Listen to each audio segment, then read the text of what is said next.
नमस्कार, this is SK Singh और आप देख रहे हैं मेरा YouTube channel the people. The people के पुस्तक की दुनिया में आपका बहुत-बहुत स्वागत है। गाँव के धूल में सरकता हुआ बचपन और उन बचपन से झाँकता हुआ सपना या सपने आप कुछ भी कह सकते हैं और उन सपनों को आकार देने की कोशिश ही कहीं न कहीं एक इंसान को साहित्यकार के तौर पे परिवर्तित कर देती है।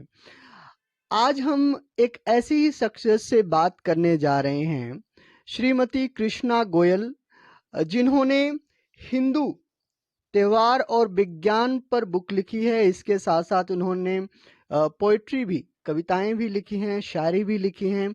तो आज हम इन सारी चीज़ों के बारे में बात करेंगे। तो मैं कोई अलग से ही इंट्रोडक्शन नहीं दूँगा, वो अपनी ज़ुबान से खुद अपनी इंट्रोडक्शन देंगी। तो कृष्णा जी, आपका द पीपल चैनल में बहुत-बहुत स्वागत है। धन्यवाद। मैं सभी का बहुत-बहुत स्वागत करती हूँ, सारे दर्शकों का और इस चैनल का बहुत धन्यवाद करती हूँ। कृष्णा जी, सबसे पहले मैं ये जानना चाहूँगा, क्योंकि आपने एक प्रोफ़ेशनल लाइफ़ भी जिया है, एक साहित्यकार के तौर पे भी अपनी रचनाएँ की हैं, साहित्य को भी अपने जीवन का बहुत ही मूल्यवान समय दिया है। सबसे पहले तो मैं ये जानना चाहूँगा कि आप जब अपने अ, सपनों को उड़ान दे रही थीं, तो आपके सपनों में क्या था? जब आप जब युवा हुईं और आपने अपने जीवन को एक एक नए तरीके से परिभाषित करने की कोशिश की, तो उस समय आपके मन में क्या बनना था और उसको आपने कैसे जो है कि अचीव किया? बेसिकली मैं आपको बताऊँ कि मेरा बचपन तो गाँव में ही बीता। मेरे पिताजी टीचर थे, हेडमास्टर थे, तो वो जहाँ पर स्कूल नहीं होते थे, जाके वहाँ स्कूल खोलते थे। सॉरी। तो जब मैं 5th क्लास में हुई वहाँ पे क्योंकि कोई पढ़ने का नहीं था, तो सुनाम है पंजाब में संगरूर डिस्ट्रिक्ट के में, तो वहाँ पर हम लोग आ गए मेरी पढ़ाई के कारण। और मेरे को बेसिकली 5वीं तक ही पढ़ाना था क्योंकि हमारी फैमिली में लड़कियां तो क्या लड़के भी नहीं पढ़े हुए। और जब मैं 5वीं में पढ़ती थी तो हमारे स्कूल में कोई फंक्शन था। फंक्शन के ऊपर मैंने कोई पोइट्री सी लिख दी जो कि टीचर्स को इतनी अच्छी लगी कि किसी ने विश्वास भी नहीं किया। फिर अल्टीमेटली टीचर मेरे पिताजी से मिले और उन्होंने कहा कि भी मैं इस लड़की को पढ़ाना चाहता हूँ, इसको आप पढ़ने दो, इसकी स्टडी कंटिन्यू करने दो। तो इस तरीके से मेरी स्टडी कंटिन्यू हुई हायर सेकेंडरी तक। जी। अ, जहाँ तक नारी के जीवन की हम बात करें, तो एक बहुत बड़ा इतिहास है उसके आज़ादी को लेके, उसके अपने अरमानों को स्वतंत्र रूप देने को लेके। जिस समय आप अपने सपनों को रूप दे रही थीं, ये तो चलिए 5वीं क्लास की थी। जब आप 17, 18 या 19, 20 की थीं और जब आप अपने सपनों को रूप दे रही थीं, तो उस समय का समाज क्या था? और उस समाज के उन सारी चुनौतियों को जो है कि पार करने में आपको क्या जो है कि प्रॉब्लम फेस करनी पड़ी और आप उससे निकल के बाहर आईं? जब मैंने हायर सेकेंडरी पास की तो जैसे सारी लड़कियां कॉलेज में चली गई। कॉलेज हमारे शहर में नहीं था, मेरे पेरेंट्स ने मेरे को नहीं भेजा। तो मेरे को ये था कि भी मैंने भी पढ़ना है जैसे भी हो, मन में तमन्ना थी। फिर मेरे को वो मैंने इस बुक में भी ऐसा कुछ एक्सप्लेन किया है कि जिस चीज़ के लिए हम बहुत ज़्यादा इच्छा करते हैं और भगवान जी से दुआ करते हैं, तो हमको उसका कहीं न कहीं से वाया मीडिया मिल जाता है। मैं सब्ज़ी की दुकान पे खड़ी हुई थी, तो किसी लड़की ने मेरे को कहा कि भई तू नहीं कॉलेज आ रही? मैंने कहा जी मेरे को तो कॉलेज नहीं भेजेंगे। तो उसने कहा भी ऐसे मेरी बहन प्राइवेट ग्रेजुएशन कर रही है और तुम भी कर सकती हो। और मेरे को उनसे प्रोसीजर का पता चला। जिसको भी मैंने बताया उन्होंने मजाक उड़ाया कि ऐसे प्राइवेट हो जाए ग्रेजुएशन तो फिर सभी ना कर लें। लेकिन मैंने हिम्मत नहीं हारी। मेरी ग्रेजुएशन हो गई। और जब मैं बीए फाइनल के पेपर देने गई थी तो एम्प्लॉयमेंट एक्सचेंज में नाम लिखवा दिया था किसी रिलेटिव ने। तो उस वक्त इंटरव्यू भी आ गया, हालांकि मैं 18 ईयर्स की हुई नहीं थी, परंतु मेरी वहाँ कोर्ट में पोस्टिंग हो गई। तो मतलब अगर कहा जाए, सोचा जाए, मेरा ऐसा कोई सपना नहीं था जो भगवान जी ने मेरे को इतना दिया। मैं जस्ट पढ़ना ही चाहती थी और मतलब दिखाना चाहती थी कि मैं पढ़ सकती हूँ। जी। कृष्णा गोयल जी, जैसा कि आपने कहा कि आप चाहती थी और आप पढ़ पाईं। अब हम बात करेंगे थोड़े से आपके बुक पर और साहित्य पर, जो आपने ये बुक लिखी है, हिंदू त्योहार और विज्ञान। जो आज के युवक हैं, जो पुराने लोग हैं जिनकी उम्र 60 से ऊपर हो चुकी है या 55 से ऊपर हो चुकी है, अगर उनसे भी पूछा जाता है, अगर कोई हमारे हिंदुओं का त्योहार होता है, तो उनसे पूछा जाता है कि भाई ये त्योहार क्यों है? तो शायद बहुत कम लोग ही उसके बारे में जवाब दे पाते हैं, सिर्फ उस चीज़ को फॉलो करते हुए आए हैं। जो आज के युवा हैं, चाहे वो लड़का हो या लड़की हो, उससे कोई फ़र्क नहीं पड़ता। अ, हम भी बहुत सारी चीज़ों को फ़ॉलो करते आए हैं। कई सारी चीज़ें ऐसी हैं कि जिसको हम फ़ॉलो तो करते हैं, लेकिन अनमने ढंग से। उसके प्रति हमारा उस तरह का उत्साह नहीं होता, उस तरह का विश्वास नहीं होता। कई चीज़ें तो कई चीज़ों को हम अंधभक्ति के तौर पे भी उस चीज़ को फ़ॉलो करते हैं। इस तरीके के माहौल में इस बुक को लिखना, हिंदू और त्योहार और विज्ञान का, अ, इसके पीछे आपकी जो है कि क्या मंशा है? मैं थोड़ा-सा और ये भी बताना चाहूँगी अपनी स्टडी के बारे में, कि जब मैंने कोर्ट को जॉइन कर लिया, कोर्ट में मेरी पोस्टिंग हुई, तो मेरे को लॉ का पता लगा कि अभी लॉ करना चाहिए। तो जैसे मेरी संगरूर पोस्टिंग थी, तो मैं पटियाला इवनिंग कॉलेज मैंने जॉइन किया, और तब लाइफ इतनी चैलेंजिंग थी कि 8 दिन तक मैं खाना नहीं खा सकती थी, मतलब कहाँ खाती खाना। तो इसलिए जैसे सुबह केले ले लिए, शाम को दूध पी लिया। मैं ये बताना चाहती हूँ कि अगर अपन कुछ सोच लें, तो कुछ भी इम्पॉसिबल नहीं है। मैंने सोचा कि मैंने लॉ ज़रूर करना है और जॉब भी नहीं छोड़नी। और इस तरीके से जब मैं डिटरमिन्ड थी, तो और ये देखिए कि उन 3 सालों में सर्दी भी थी और मैं एक दिन भी बीमार नहीं हुई। मतलब जब हम डिटरमिन्ड हों तो भगवान भी हमारी हेल्प करता है। जी। अ, दूसरा जो सवाल मेरा था कि इस बुक को लिखने के पीछे आपकी क्या मंशा रही है? आपने क्यों ये बुक लिखी? हाँ जी।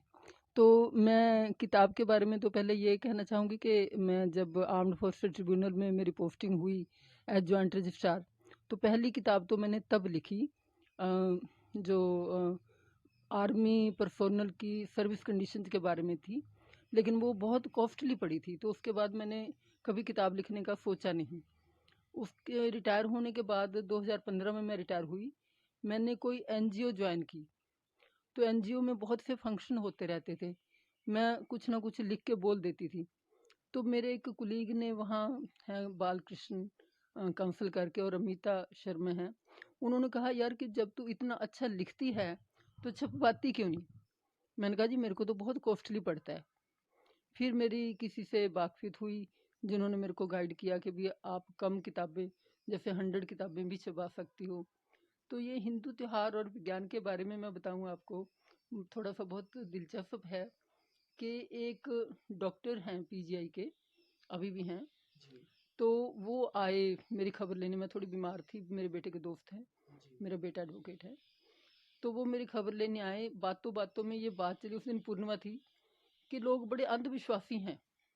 डॉक्टर ने कहा कि लोग बहुत अंधविश्वासी हैं। ये देखो ना पूर्णिमा का क्या मतलब हुआ, उसका व्रत रखते हैं, ये करते हैं सब, ये तो ऐसे ही मतलब ढोंग है। तो मैं एकदम हैरान हो गई, मैं कहा नहीं जी ये ढोंग क्यों? कहते जो इसकी कहानियां हैं क्या वो सच्ची हैं? ओहो, मैंने कहा कहानियों की तरफ आप ध्यान मत दो, मतलब ध्यान दो या ना दो, लेकिन ये मत कहो कि ढोंग है। क्योंकि पूर्णिमा को जो ब्रह्मांड से अमृत की वर्षा होती है, पॉजिटिव एनर्जी बरसती है, वो बहुत ही ज़्यादा लाभदायक होती है हमारे शरीर के लिए भी। और अमावस्या को नेगेटिव एनर्जी होती है। और ये तो जब हमारी किताबें नालंदा यूनिवर्सिटी की मतलब जो लाइब्रेरी थी उसको आग लगा दी गई और बहुत से विद्वान जिंदा जला दिए गए, तो किसी की हिम्मत नहीं हुई आगे बढ़ने की। परंतु हमारे जो भी पंडे थे, उन्होंने हमारा विश्वास कायम रखने के लिए ये कहानियाँ बनाई, विश्वास रखने के लिए। लेकिन इसका ये मतलब तो नहीं है कि अभी इसका कोई मतलब ही नहीं है। पूर्णिमा को डेफिनेटली पॉजिटिव एनर्जी बरसती है और हमको उसका लाभ उठाना चाहिए।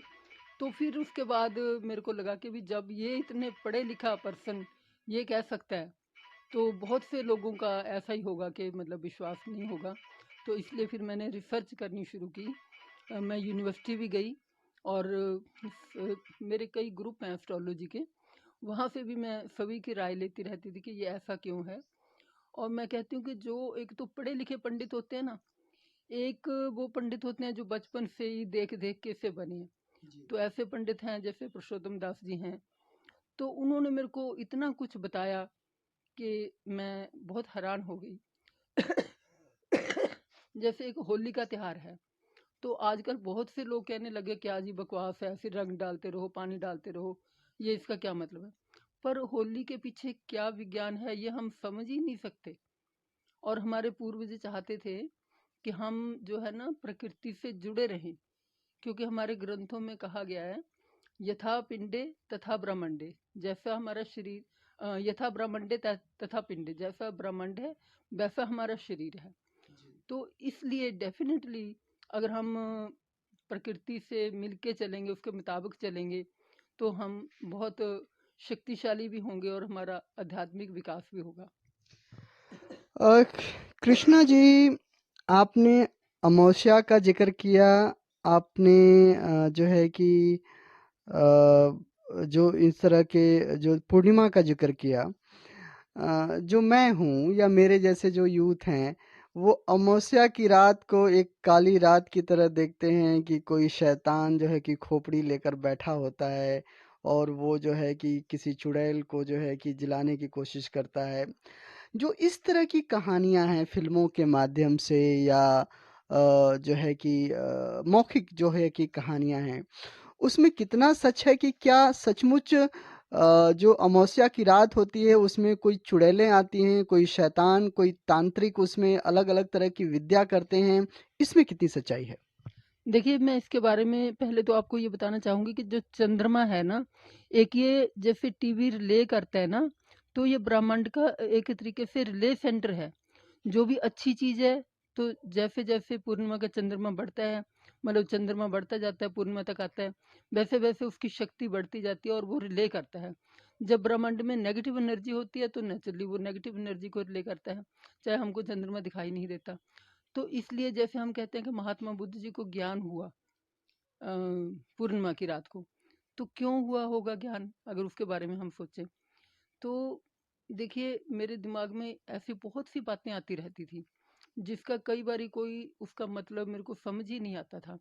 मैं हर एक पूर्णिमा की रात को जैसे गायत्री मंत्र घंटा किया, 1 घंटा ओम ध्वनि की और फिर मैं ध्यान में बैठती थी।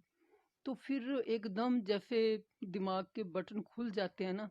छठ पूजा के बारे में था कि छठ पूजा हमारे एक जज थे जस्टिस घनश्याम दास, बिहार से। तो वो छठ पूजा बहुत मानते थे। उनकी मिसेज के साथ मैं भी जाती थी। तो मेरे को बड़ी हैरानी हुई कि ये सारी रात पानी में खड़े होते हैं, ऐसा क्या है, ऐसा क्या है, ऐसा क्या है, मैं सोचती रही। तो एक पूर्णिमा की रात को मेरे को ये ज्ञान हुआ कि मैं देखूं तो सही कि सन की मतलब जो सूर्य की ये करते हैं, सूर्य की क्या पोजीशन है ब्रह्मांड में। तो आई वॉज सरप्राइज्ड। आप लोग भी जिनको थोड़ा बहुत एस्ट्रोलॉजी का ज्ञान है ना, एकदम हैरान हो जाएंगे कि छठ वाले दिन सूर्य अपनी नीचतम स्थान पर होता है। मतलब ऐसा नीच स्थान कोई नहीं होता, लेकिन पढ़ने में जो जो लोग एस्ट्रोलॉजी पढ़ते हैं, लिब्रा में 7 डिग्री ऐसा माना जाता है कि जहाँ पे सूर्य का सबसे निम्नतम स्थान होता है। और छठ पूजा को सूर्य 7 डिग्री से ऊपर आता है। तो यानी कि जब सूर्य दक्षिणायन होता है तो ये अवरोही हो जाता है। जो अवरोही होता है उसका इफेक्ट अच्छा नहीं होता। ये होता है जुलाई में जब कर्क राशि में आता है, तो सूर्य अवरोही। तो जब मैं कह रही हूँ कि यथा ब्रह्मंडे तथा पिंडे, अगर सूर्य की शक्ति कमज़ोर हो रही है, उसकी जो मतलब दक्षिणायन होने के कारण उसकी जो पॉजिटिव एनर्जी है कम हो रही है, तो डेफिनेटली हमारी एनर्जी भी कम हो रही है। इसीलिए आपने सुना होगा कि जैनी साधु चमासा रखते हैं, तो वो उन 4 महीनों में कहीं जाते नहीं हैं, ताकि उनके शरीर को क्षति ना पहुंचे। बेशक हमको पता नहीं चलता इस बात का। और आपने एक और भी सुना होगा, देवशायनी एकादशी मनाते हैं इधर हमारे, तो उसका मतलब ये है कि देव सो गए।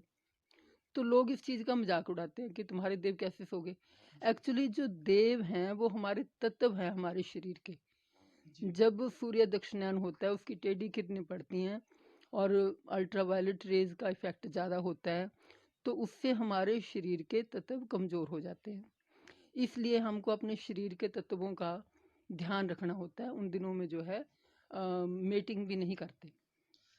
ओके, तो कहीं न कहीं जो आपके कहने का मतलब ये है कि जो हमारा शरीर है, जो हमारा मन है, उसके उस पे जो होने वाले जो परिवर्तन हैं या जो उस पे होने वाले जो बदलाव हैं, उसका कहीं न कहीं प्रभाव हमारे आस-पास जो भौगोलिक चीज़ें हैं, जो जो उनका बहुत जो है कि असर पड़ता है और उसी हिसाब से हमारी शारीरिक और मनोदशा की भी स्थिति होती है। क्या आप यही कहना चाहती हैं? ये कहना चाहती हूँ 100% जो कुछ यूनिवर्स में हो रहा है वही हमारे शरीर में हो रहा है।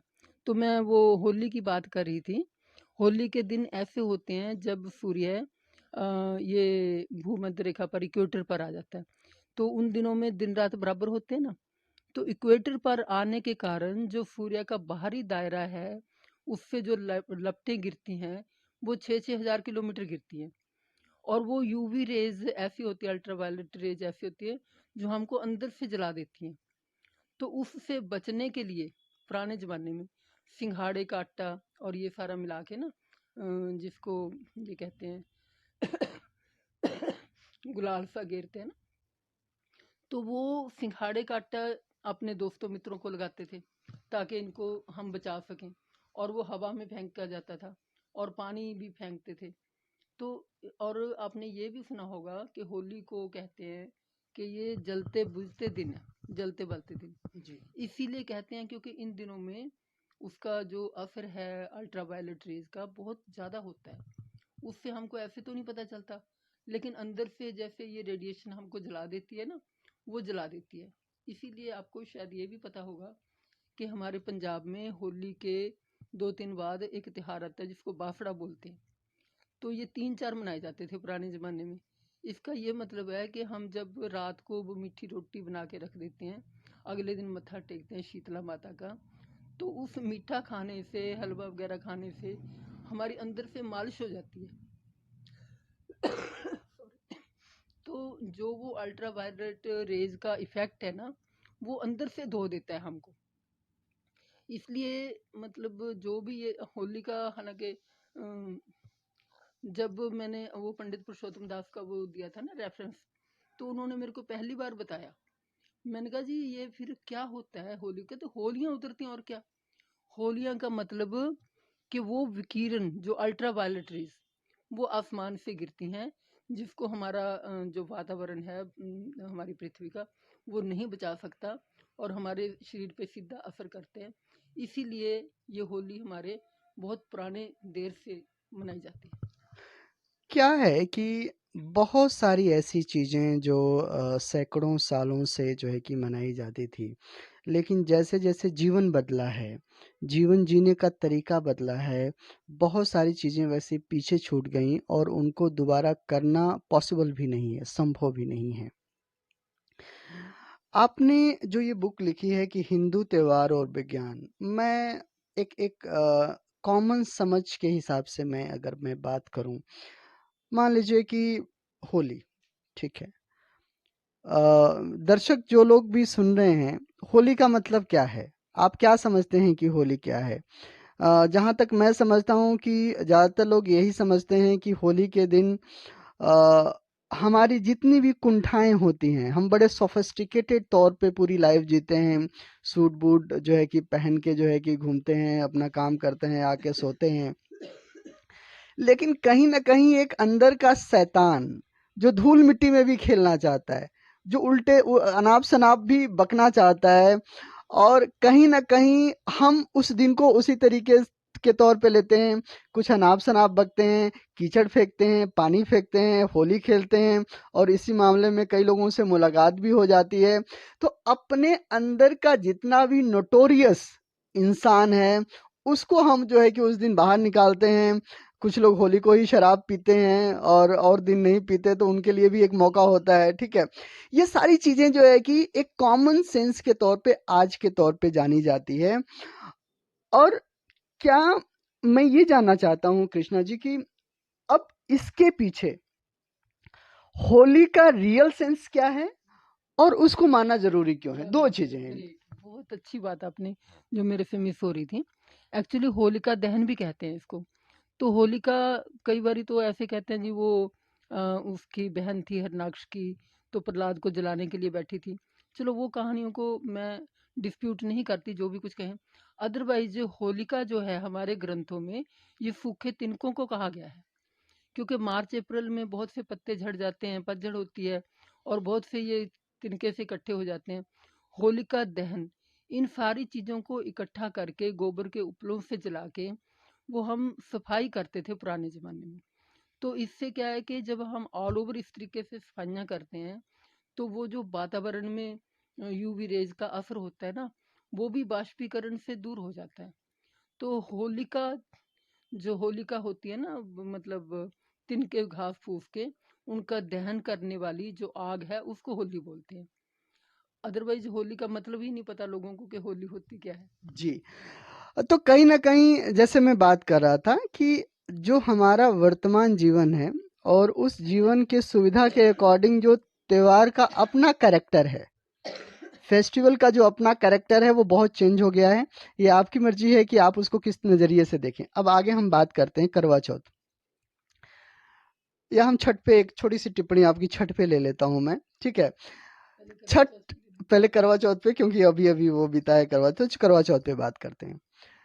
करवा चौथ जो जाना जाता है एक कॉमन महीना के लिए, और मुझे लगता है कि 95% लोग इसी तरीके से कंसिडर करते हैं कि वो एक व्रत रखते हैं, और उस व्रत में वो ना पानी पीते हैं ना खाना खाती हैं, और वो इस बात की कामना करती हैं कि उनका हस्बैंड एक अच्छा जो है कि लॉन्ग लाइफ जो है कि वो जिए, ठीक है।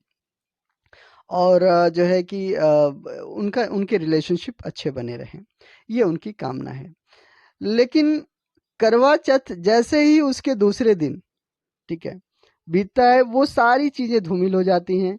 वही रोज का लड़ना झगड़ना, वही रोज की जो है कि एक दूसरे को ताने देना, और कहीं ना कहीं उस चीज़ का उतना कुछ प्रभाव पड़ता हुआ नहीं दिखता। क्योंकि मुझे नहीं लगता कि क्योंकि मैंने ये देखा है कि करवा चौथ, जो मेरा अपना अनुभव रहा है, कि करवा चौथ का कठिनतम पालन करने वालों के घरों में ही ज्यादातर झगड़े होते हैं, ठीक है। और ऐसा क्यों होता है? तो क्या ये करवा चौथ का जो वास्तविक संदर्भ है, क्या सिर्फ इतना ही? और मैं आप बता दूं, कृष्णा जी, आप इस बात को थोड़ा सा और स्पष्ट करेंगी कि इसमें मेरा हस्बैंड एक लंबी लाइफ जिए, ठीक है, वो उसके जो है कि इसमें अपना ही स्वार्थ है। जिए, वो मेरे लिए जिए, अपने लिए मत जिए, ठीक है। वो जब तक मैं जीऊं तब तक वो जिए, ठीक है। तो ये अपने ही स्वार्थ को लेकर जो किया गया जो व्रत है, वो दूसरे की वायु को कैसे जो है कि वो बढ़ा सकता है, कैसे उसको जो है कि प्रभावित कर सकता है? बहुत सुंदर, आपने इतना अच्छा, शायद मैं मिस कर जाती, बहुत ही अच्छा ये जो है ना प्रश्न आपने पूछा है। देखिए, किसी के व्रत रखने से किसी की लाइफ लंबी नहीं होती।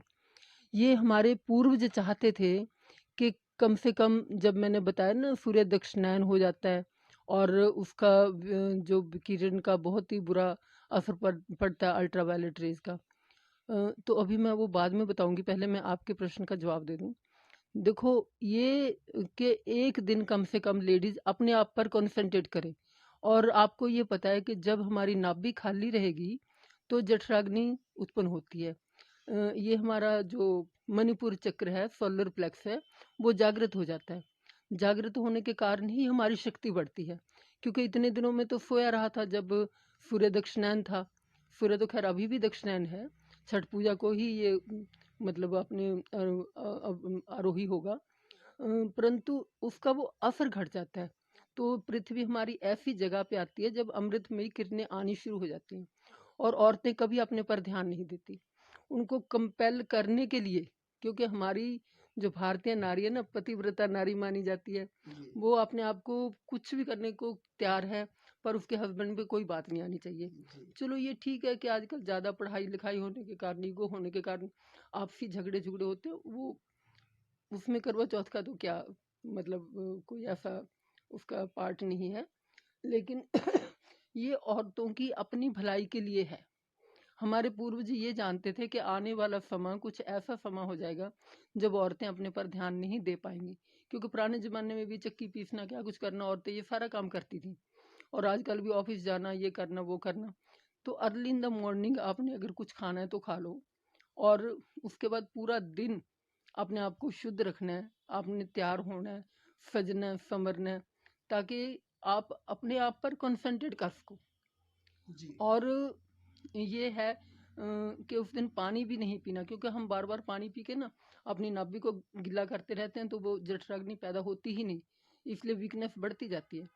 तो इसलिए ये सारी चीज़ों का ध्यान रखते हुए हमारे पूर्वजों ने ये एक दिन आपने ये तो सुना होगा ना कि शरद पूर्णिमा को अमृत बरसता है, और उस दिन वो जो खीर बनती है तो हम उसमें इस बारी ग्रहण के कारण नहीं रखेगी, उसमें हम चंद्रमा की किरणें डलवाते हैं, और बहुत सी बीमारियों का इलाज है।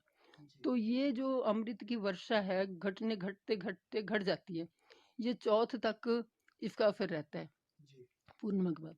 तो इसलिए हमारे पूर्वजों ने ये कंपल्सरी कर दिया कि जाते जाते ये चंद्रमा की जो भी शक्ति है औरतें भी ग्रहण करें। तो मैं आपको बता दूं कि अगर मर्द ये समझ रहे हों कि उनकी पत्नी करवा चौथ का व्रत इसलिए रख रही हैं कि उनकी आयु बढ़ेगी और इसी बहाने वो अपनी जेब खाली करने के लिए तैयार रहते हैं, तो आप इस भुलावे में मत रहिए, पहली चीज। ठीक है। दूसरी चीज, मैं आपसे इसके बारे में कमेंट लूंगा, ठीक है। दूसरी बात मैं ये कह रहा हूं कि जो औरतें ये सोच रही हैं कि करवा चौथ के व्रत को बीच में तोड़कर वो पति को प्रभावित कर सकती हैं, वो भी इस बुलावे में ना रहे, क्योंकि करवा चौथ का व्रत जो है औरत को अपने ही शरीर को और भी फिट और ठीक रखने के लिए ये सारा जो है कि वो बनाया गया है। तो ये कहीं ना कहीं जो है कि ये औरत का अपना व्रत है, अपने लिए फिटनेस के लिए व्रत है, किसी और के लिए नहीं जी। आगे मैं बात करूंगा छठ का, क्योंकि मैं जानना चाहता हूँ। मैं वो भी कहना चाहती हूँ ना कि औरत जब खुद ठीक रहेगी, ठीक है, उसका मानसिक स्तर ठीक रहेगा, तो घर में लड़ाई झगड़े होंगे ही नहीं। इसलिए वो सारी फैमिली का ही, पति से मिला के पूरी फैमिली का ही लाभ है, क्योंकि कहते हैं ना भी एक औरत को पढ़ाओ तो पूरे कुनबे को पढ़ाओ। अगर हम एक औरत को सशक्त करते हैं तो पूरा कुनबा सशक्त होता है। इसलिए आप ये भी मत कहो कि औरतों का सेल्फ इसमें इंटरेस्ट है, ये सभी के लिए है कि एक औरत हेल्दी रहे। एक चीज मैं जिक्र करूंगा छठ का, क्योंकि पूर्वी यूपी और पूरा बिहार छठ के पर्व को काफी धूमधाम से मनाता है, ठीक है। और जो बाकी के लोग हैं उसको बड़े ही एक अजीब नजरिए से देखते हैं, और मैं उन सारों लोगों के सवालों को इस बीच में रखना चाहता हूँ। वर्तमान जीवन में जिस तरीके का हमारा लाइफ स्टाइल है, अगर मैंने जो व्यक्तिगत तौर पे महसूस किया है कि जो भी औरतें व्रत रखती हैं छठ का, उनका ये मानना है कि उनके व्रत रखने से उनका जो पुत्र है उसकी आयु अच्छी होगी, और वो उनका पुत्र जो है कि अपने जीवन में तरक्की करेगा, पहली चीज। दूसरी चीज कि अब इसके लिए वो जो है कि उनका जो पुत्र मोह है, वो सारा व्रत जो है कि पुत्र मोह के आसपास ही कंसिडर्ड होता है, और इस पुत्र मोह के लिए रोज, वैसे चाहे आप 8-9 बजे उठते हो, लेकिन छठ के दिन आप तड़के 4-5 बजे उठ के जो है कि एंड टीका वगैरह लगाकर गन्ने का जो है कि वो लेकर जाके नदी में गाड़ दो और जो है कि पूजा कर लो। तो क्या जरूरत है इसकी? और वर्तमान समय में जो छठ का मेन प्रयोजन है, क्या वो प्रयोजन आज के छठ का पर्व मनाने के लोगों के मन में है, और क्या उसका वो उस तरीके से लाभ उठा पा रहे हैं? आपने जैसे कहा ना पुत्र के लिए वो उधर करते हैं तो इधर नहीं करते, तो इसका कॉरस्पॉन्डिंग वो है ना होली अष्टमी और संकट चौथ, वो भी बिल्कुल ऐसे ही व्रत हैं जो सारा दिन खाली रह के किए जाते हैं। तो जगह-जगह पे कहीं पे किस तरीके से, कहीं से किस तरीके से तो ये किया जाता है। और जैसे मैंने पहले आपको कहा था कि भारतीय नारी अपने हस्बैंड से, पुत्र से, अपनी फैमिली से इस तरीके से जुड़ी हुई है ना कि वो खुद कुछ भी करे, तो उसको ये है कि यही अ, उसको विश्वास दिलाने के लिए कि देखो जी आपका पुत्र बहुत अच्छा होगा अगर आप ये करेंगे। एक्चुअली है ये पूरी फैमिली के लिए, ये अकेली मैंने देखा लेडीज़ ही पानी में नहीं खड़ती, जेंट्स भी व्रत रखते हैं, वो भी पानी में खड़े होते हैं। तो जैसे ग्रहण लगता है ना जी, ग्रहण में कुरुक्षेत्र लोग नहाने जाते हैं, कहाँ-कहाँ जाते हैं। तो क्यों जाते हैं? कि वो जो ग्रहण का इफ़ेक्ट है उनके शरीर पे ना हो। आजकल लोगों को पहले तो पता ही नहीं चलता, पता चल भी जाए तो भी खाते-पीते रहते हैं। परंतु ये है कि ग्रहण का हमारे शरीर पे बहुत बुरा असर पड़ता है, सभी को पता है। और ये वैसा ही इफ़ेक्ट होता है। उस दिन क्योंकि सूर्य अपनी न्यूनतम डिग्री पे होता है, लिब्रा में 7 डिग्री पर होता है तुला राशि में, उसको उसका नीचतम स्थान कहते हैं। उस वक़्त उसकी ऐसी रेज़ आती हैं जो ग्रहण जैसी होती हैं। तो उस विकिरण से, उस रेडिएशन से बचने के लिए पानी के आस-पास खड़ा जाता है, बल्कि पानी के अंदर ही खड़ा जाता है ताकि वो हमारे शरीर को नुकसान ना पहुँचे। उसको पुत्र से इसलिए जोड़ दिया गया कि ये लेडीज़ ज़रूर करें पुत्र मोह के कारण। लेडीज़, जेंट्स या जो भी कोई है, तो ये पुत्र मोह के कारण ज़रूर करें। कृष्णा जी, एक चीज़ और मैं, क्योंकि ये लेडीज़ से जुड़ा हुआ एक प्रश्न था, तो एक एक चीज़ और मैं जानना चाहूँगा कि जो लेडीज़ हैं, वो पीरियड के टाइम में पूजा पाठ करना जो है कि कर नहीं करती। उनका मानना है कि वो अशुद्ध हो जाती हैं, इसलिए वो पूजा पाठ नहीं करती। क्या ये बात सही है? इसके देखिए मैं 2 कारण जहाँ तक मैं पर्सनली आपको बताना चाहती हूँ। पहला कारण तो ये है कि भई पूजा पाठ में जो है पहले तो मंत्र उच्चारण ही लेडीज़ के लिए अलाउड नहीं था। कि जब मंत्र बोलती हैं तो नाभि से कोई भी मंत्र बोलता है तो नाभि से ज़ोर लगता है। उनको अपनी नाभि सँभाल के रखनी चाहिए, क्योंकि सँभाल के मतलब उनकी नाभि जो ठीक रहनी चाहिए, क्योंकि वो उत्पत्ति करती हैं।